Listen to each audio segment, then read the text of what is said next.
Hello and welcome to Caleb's Corner. Today we're going to be looking at the 6-inch scale Marvel Legends Retro Hobgoblin from the 90s animated series. At the front of the package here, you'll see the title card at the top, and on the left-hand side, you'll see an art pinup of the Hobgoblin himself. Here at the back of the box, you'll see a read-up of the character, instructions here on the side on how to attach the figures, though there's a small detail that you don't quite get right. Then at the bottom of the box, you can see the rest of the figures from this wave. And then here, lastly, if you pause right now, you can read the character read up for the Hobgoblin himself. And now with the packaging out of the way, let's go ahead and get him off the card. All right, now we have him out of the packaging. Let's go ahead and look at the accessories. First off, we have his glider. This is the same mold that has been used previously with previous Hobgoblin figures, though they did add a little bit of detail. You do get some red paint applications right there in the eye sockets, which is a nice upgrade from the previous versions of it, though it is the same mold. Thrusters in the back there, some little details in the bottom. Not bad, nothing too crazy, though.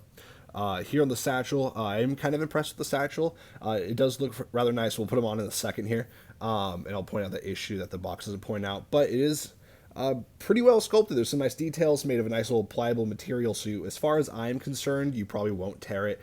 You do get some nice little leathercraft stitch lines on the straps itself, and you will get that in the borders of the satchel bag itself. And then my favorite accessory personally is this pumpkin bomb that you'll see here. It's made of this really nice translucent yellowish orange material, which I really, really like here. And then you get the green smoke at the top with some black details going through that as well. Really nice. Now, before I got this figure in my own collection, I did hear people say that this was probably the worst of this particular wave of Marvel Legends figures, which is unfortunate because I really do like the Hobgoblin. He's one of my favorite Spider-Man villains, particularly from the animated show that he's based off of, that this figure's based off of. And if we look at the paint here, the skin tone does look really nice. The eyes are outlined with some nice black lines, and the teeth do stand out really nice against that skin tone. But that skin tone did make me notice something that I hadn't previously until I opened the figure and actually had him in my own hands. And that is the figure is shaded. You can see some nice shadows across the jawline, across the nose detailing here, even on the chin. And the rest of the figure does not have that. And I didn't really notice that until I had some time to take him out of the package and kind of pose him and play with him. But there's none of that. Just the face got a black wash, which is strange because the rest of the figure would have greatly benefited from it. And I imagine if I had to guess, they didn't do that, so that way the colors are bright and vibrant like in the show, but even the show had some shading and highlights and details. This paint job is honestly kind of lazy, unfortunately, and I didn't notice that until I had it in my hand. Which sucks because the sculpt of the actual figure itself is really nice. You get some nice ripples of the fabric across the figure. The cape is really well done. It just is a real shame. And you can do it yourself. Black wash is an easy process, but we shouldn't have to, especially with Marvel Legends continuing to increase prices. Which is just, it makes me sad because you do get some nice details here across the chest. Like I said, fabric ripples, but there's just no wash. Now onto articulation for the figure itself. You can get the head up to go about that far, which isn't bad considering you have the hood and the cape in the way, though you do get a little bit of gappage here because the hood and the cape are two separate pieces and not together. It will go down about that far, which isn't bad, but the cape is in the way a little bit. You do get full 360 on the head back and forth and a little bit of attitude, a little bit of head tilt there. As for the shoulder piece, the shoulders will go up to a 90-degree angle, like that. You do get a bicep cut here, and the shoulder does rotate 360, but my figure is a little bit stiff out of the packaging, so it's a little bit hard to crank, but it does go all the way around. You do get double jointed elbows, which is nice in theory. However, the gloves get in the way, so you're getting only really about 90 degrees on this, which is a little bit of a shame. They could have cut the gloves just a tad, and you get rocker on the wrist and a full rotation on the wrist itself.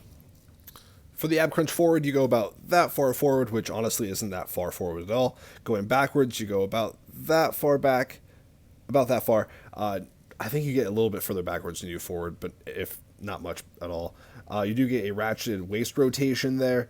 And the belt itself is not glued into place, so you can shift that up and down if you wanted to.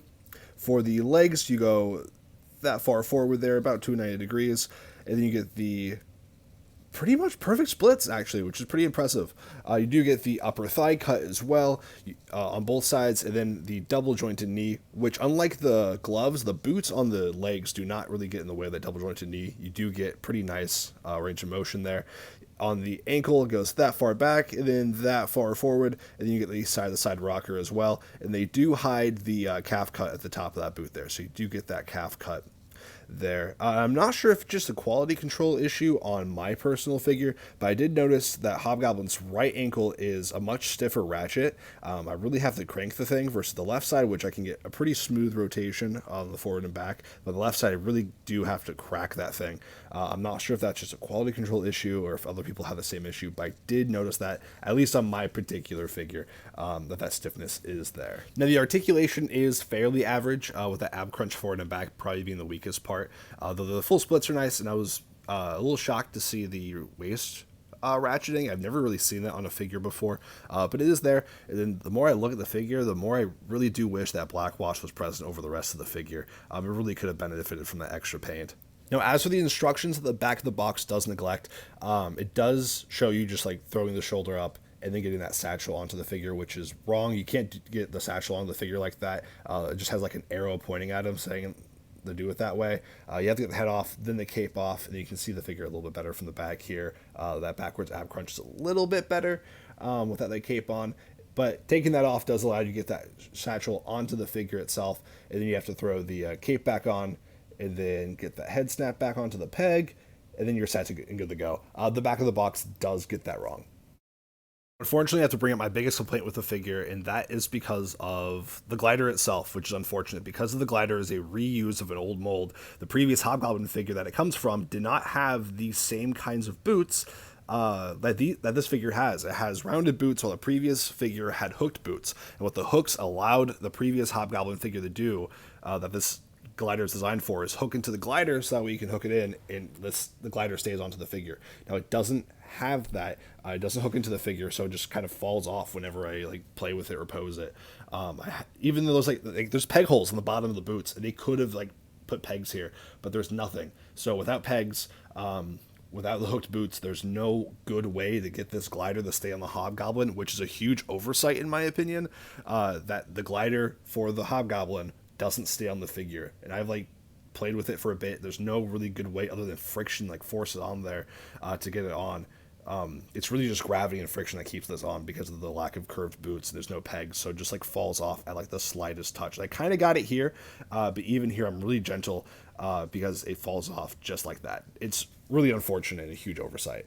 And because they didn't do that, it does hold the figure back from being as cool as it could have been. Like, the glider doesn't stay on the Goblin. Like, the hooked boots would have been inaccurate to the 90s animated show that this is inspired by, but it would have been something. At least it would have stayed on the glider. Like, then there's peg holes in the bottom of the boots. They could have put pegs on there, but they didn't. And it really does hold this figure back quite a bit. And one last thing that I barely noticed, the black details on the smoke of the Goblin Bomb are actually stippled. They're black dots going across that. I'm not sure if you can see that on camera, but those dots are there. It's really nice.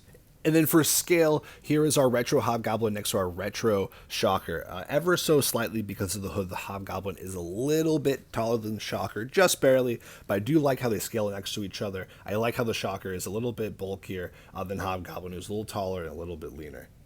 Final thoughts on the figure. I think the inconsistent detailing on the figure makes the rest of the figure, where there's no extra paint detail anywhere to be seen, really stand out as flat against the stipple and the wash. And the glider, the fact that the glider that this Goblin is packaged with doesn't stay on is a huge letdown and probably the biggest strike against the quality of the figure.